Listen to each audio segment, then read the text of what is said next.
Hello friends, welcome back on my YouTube channel. Today we are going to learn the important facts and points of the census 2011. सबसे पहले हम इसके historical background पर जाते हैं। जो सबसे पहले जनगणना हुई थी वो 1872 में हुई थी लॉर्ड मयो के शासनकाल में, और 1881 से लॉर्ड रिपन के शासनकाल से नियमित जनगणना मतलब आफ्टर 10 ईयर्स के बाद वाली जो जनगणना है वो 1881 से स्टार्ट हुई है लॉर्ड रिपन के शासनकाल में। अगर ये क्वेश्चंस पूछता है कि जनगणना कब से स्टार्ट हुई तो उसका आंसर होगा 1872 से स्टार्ट हुई है, और नियमित जनगणना कब से स्टार्ट हुई है 1881 से स्टार्ट हुई है लॉर्ड रिपन के शासनकाल से।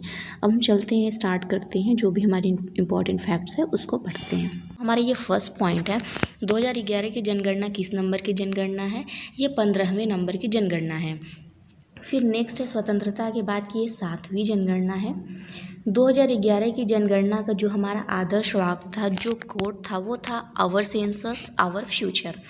भारत में जो प्रथम जनगणना प्रारंभ हुई थी वो 1872 में हुई थी लॉर्ड मयो के शासनकाल में। प्रथम नियमित जनगणना की गई 1881 में लॉर्ड रिपन के शासनकाल में। और आपको पता होगा कि जो लॉर्ड रिपन है उसी को स्थानीय स्वशासन का निकाय का जनक कहा जाता है। जैसे हमारे पंचायती राज व्यवस्था है तो ये क्या है, स्थानीय स्वशासन निकाय है, तो इनका जो जनक कहा जाता है वो लॉर्ड रिपन को कहा जाता है।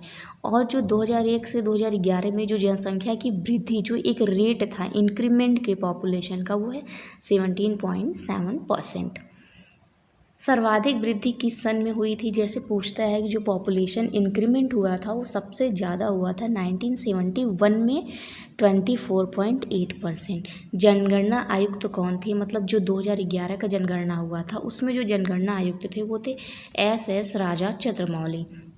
Great divide line, great divide line का मतलब ये है जो हमारा 1911 से 1921 है, जो इसमें था हमारी जनसंख्या घटी थी, जनसंख्या वृद्धि नहीं हुई थी, जनसंख्या का इसमें डिक्रीमेंट हुआ था, इसीलिए इसे हम ग्रेट डिवाइड लाइन कहते हैं।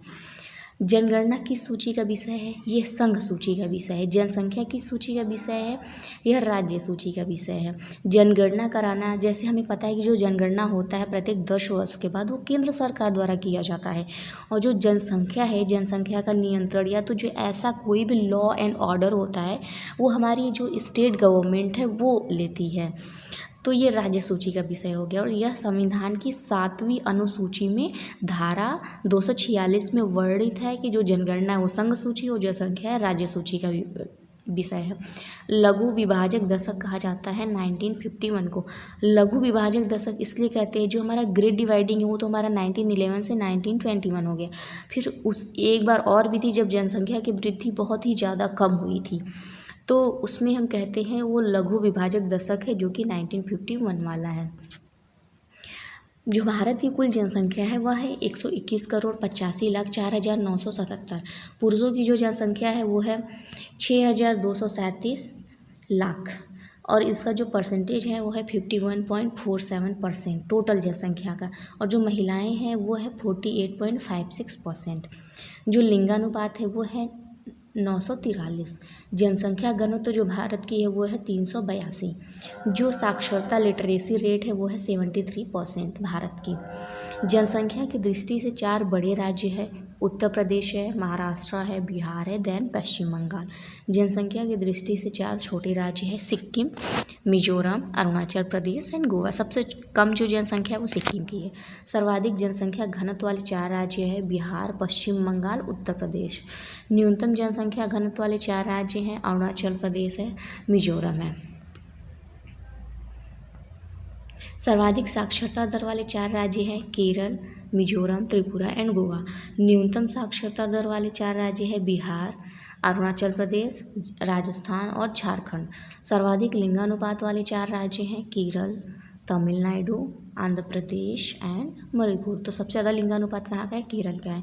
न्यूनतम लिंगानुपात वाले 4 राज्य कौन से हैं? हरियाणा है, जम्मू कश्मीर, सिक्किम एंड पंजाब। अनुसूचित जाति के लोगों की संख्या सबसे अधिक किस राज्य में है? तो उत्तर प्रदेश में है। अनुसूचित मतलब एससी की, शेड्यूल कास्ट। अनुसूचित जनजाति के लोगों की सबसे ज़्यादा जनसंख्या है मध्य प्रदेश में है और छत्तीसगढ़ में है। सर्वाधिक साक्षरता दर वाला जिला कौन सा है? जहाँ पे सर्वाधिक साक्षरता है वो जिला है सरचीप, जो कि मिजोरम का एक जिला है, उसमें सर्वाधिक साक्षरता है। केरल राज्य के बाहर प्रथम पूर्ण साक्षर जनपद कौन सा है? वो है वर्धमान, पश्चिम बंगाल। सर्वाधिक लिंगानुपात किस राज्य या प्रदेश में है? पुदुचेरी में है। केंद्र शासित प्रदेश कह सकते हैं तो पुदुचेरी में है। न्यूनतम लिंगानुपात किस केंद्र शासित प्रदेश में है? दमन एवं दीव में। भारत में कुल कितने जिले हैं? 640। सर्वाधिक नगरीय जनसंख्या कहाँ पर निवास करती है? ये महाराष्ट्र में करती है। और सर्वाधिक ग्रामीण जनसंख्या कहाँ पर निवास करती है? ये उत्तर प्रदेश में करती है। ये हमारे सम इम्पॉर्टेंट फैक्ट्स और पॉइंट्स हैं हमारे सेंसस के। और हम नेक्स्ट लेक्चर में पढ़ेंगे यूपी के सेंसस के सारे जो भी फैक्ट्स और डिटेल्स है उसको पढ़ते हैं।